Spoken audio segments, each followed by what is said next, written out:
Interesting. Here's Aaron Rodgers on the mindset of playing in elements just like this. I don't know about anybody else, but I keep telling myself that I am less miserable than they are. And I think there's something to that. There's something to practicing outside and just being around the cold and doing things in that environment that, you just kind of deal with it. It's a mindset. Other teams come in, you just give them a reason to start letting those feelings creep in. That, man, this sucks, man. I can't wait to get on the bus and get out of here and get back home and get in a warm environment, and just give them a reason to start having those thoughts when you can score early. Look at that hat. Look at Dez putting it on. I got to love that. All right, I'm going to come to you about that hat. But, Neek, I first want to ask you about your reaction to Aaron Rodgers' comments.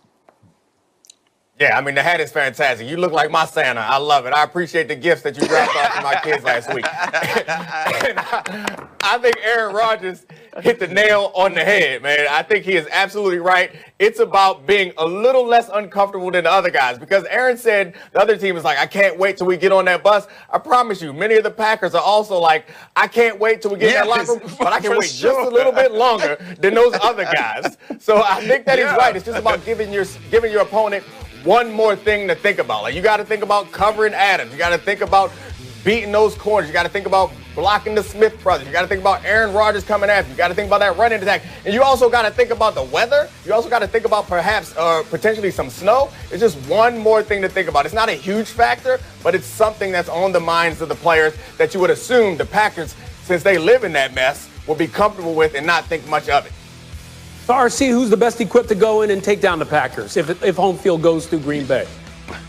You know what? I feel like we're starting to talk about the Packers like they're unbeatable all of a sudden. Like there's no team that can go in there and win. But this is a flawed team, and there are some good teams in the NFC. I think when I look at Seattle, playing better defensively, getting Chris Carson back healthy, and also having a quarterback who has gone to the East Coast and won, but a guy in Russell Wilson who can kind of match Aaron Rodgers with some of those wild plays and some of those super talented, elite-level quarterback football plays, you need to win there. And who's to say the Saints, that because if it's snowing out there and they force Sean Payton to give the ball to Alvin Kamara, can't run the football, rush the passer defensively, and play tight man-to-man coverage like we saw the Tampa Bay Buccaneers do early on in the season. Oh, by the way, and the Bucs have a quarterback who's played in miserable weather his entire career. And so do I think the Packers are the lead or the head dog in the NFC? Absolutely, but there are teams that are equipped and able to go in there, and even if it's only 3 hours of misery, figure out a way to win in the snow, in the cold against Aaron Rodgers. You got to have a hat like Dez. That's what you got to have. So who's your pick, Dez, to go in and take them down if they can? Guys, I think I would go with the Seattle Seahawks. I think, RC, you hit on the head when you talked about their defense. Their defense is getting better. Russell Wilson is a winner. He can win in any climate, any region, any condition. He can get out there and get it done. People talk about Tampa and they talk about Tom Brady, but that's just one guy. Just think about this. These guys, every day when they go to practice, they slide their feet in some flip-flops. They get in their convertible and they drive to practice. These guys, they're not made for that type of weather. Believe me, I was up there. I understand what it's like to have to go in sub-zero weather and go out there and play. So I would say that the Seattle Seahawks will probably be the team that's most equipped. When you get the Saints, listen, Drew Brees, Hall of Famer, I get that. But that's a dome team, guys. You talking about going up to Lambeau Field in late December or January at this point? You know how freezing cold it is? So I will go with the Seahawks. All right, so you played there, right? You've had to play in the snow and the cold. Dez, what on Sunday?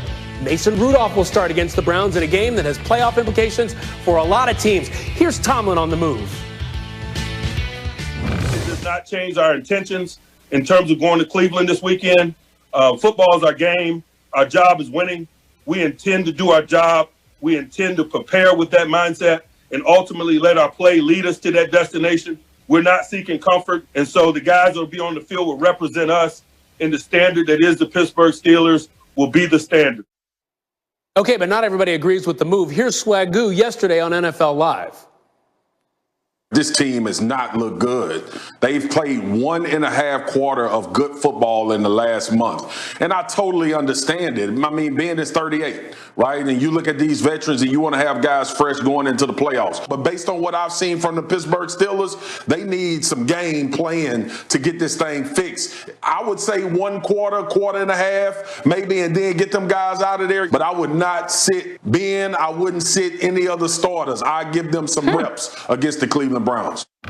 Okay, it's a tough balance. Do you play them? Do you sit them? Especially based on how they've been playing. Neek, Graz, and RC with us. RC, I'll start with you. Do you think resting Big Ben is the right call, especially when you consider how their offense has been struggling recently?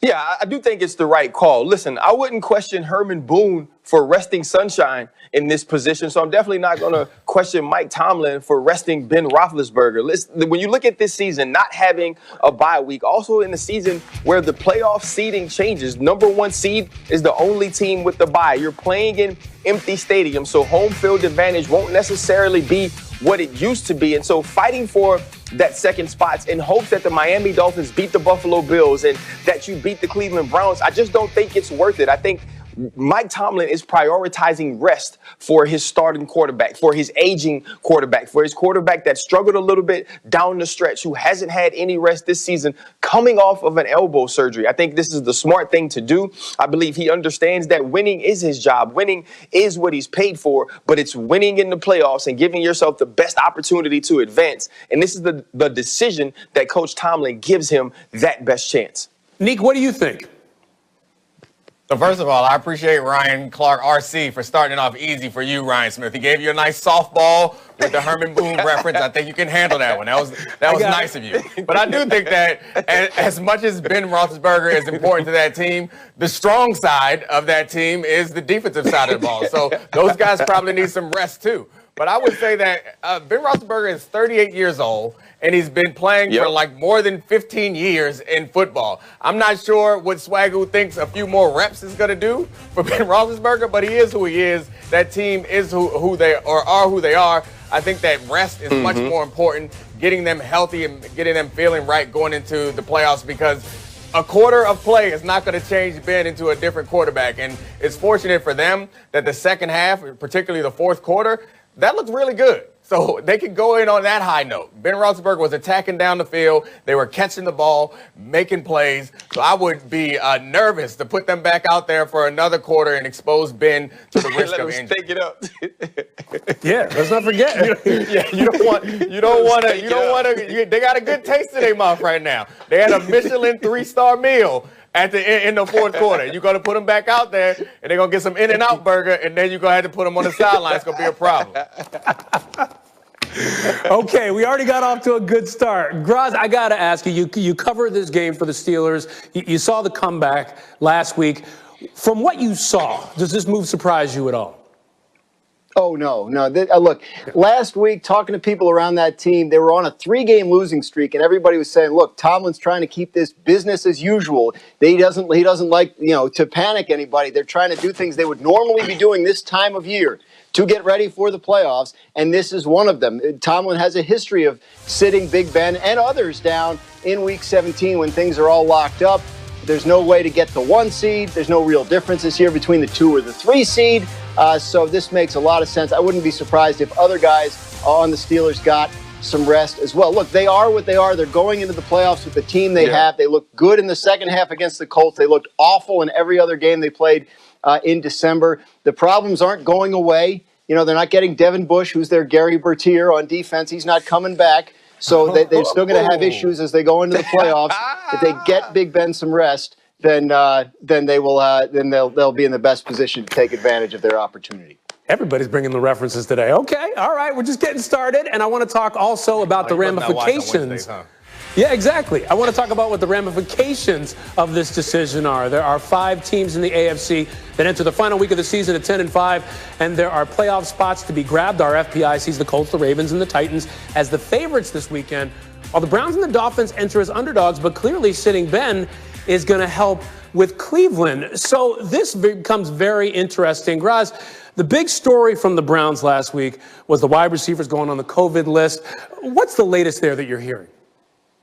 Look, I mean, there are people in that building that are very annoyed about what happened. The wide receivers who weren't allowed to play felt like they should have been, right? That it was unjust that they sat them down. There are other people in the locker room who felt like are annoyed at them for putting themselves in that position where they end up being identified as high-risk close contacts and aren't allowed to play. So, Cleveland is bothered by the fact that they didn't have their team on the field to play the Jets last week and didn't have the opportunity to be at their best in a game that could have locked up the playoff spot already. So they're going to be fired up. They have a lot to play for. They're trying to make the postseason, and they have all kinds of motivation there. But it's definitely a situation in Cleveland where they felt like something was taken from them last week, and they want to atone for that.